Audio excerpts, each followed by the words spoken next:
Welcome back to Bandit Network TV, and welcome back to the Idaho 4 case. The latest development coming out of the Idaho 4 case is Bryan Christopher Kohberger. His family has testified in front of a Pennsylvania grand jury. I wonder what details they revealed to the judge. We now know that Bryan Christopher Kohberger, this is not his first time breaking and entering into a property, according to this mystery woman, which was his coworker, a previous coworker of his at the time, has recently came out and said that Mr. Kohberger has helped her install security cameras around her apartment, and that things were found missing or moved around in her apartment.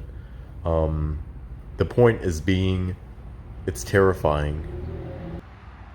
You would then have to question how long has Kohberger been exhibiting this type of behavior, because chances are if he was doing this out there in Washington, he was doing the exact same thing in Pennsylvania.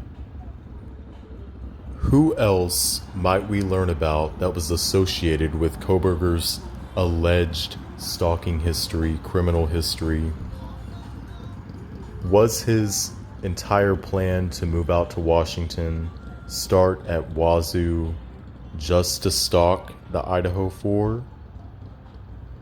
This could go a lot deeper than what we could ever imagine. And now we're hearing about forensic data, a lot of forensic data that's coming out. Not much is being said about it, but I'm just gonna use my wild imagination and guess some of it has to do with whatever he was doing back in Pennsylvania.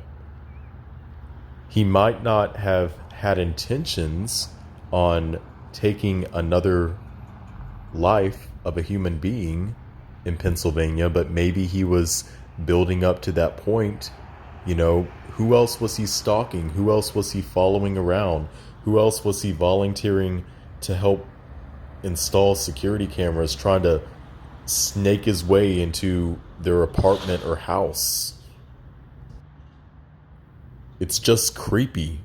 The more you think about it, it gives you the chills.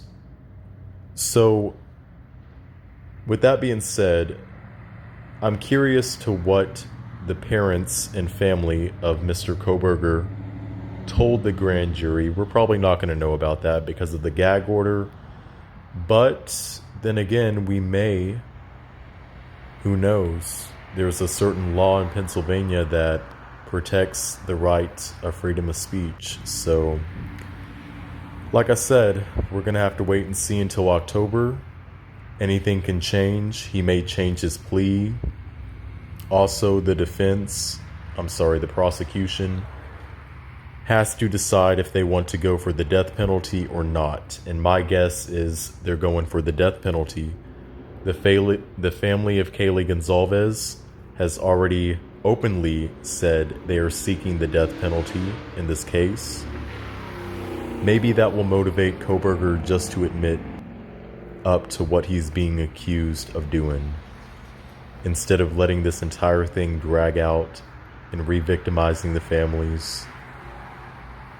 Just plead guilty, and maybe then the state of Idaho might spare his life. What do you guys think? I'm curious to hear your thoughts and opinions below. Like, share, and subscribe to Bandit Network TV. Thank you for watching. Enjoy the scenic view of Evansville, Indiana, the Riverwalk,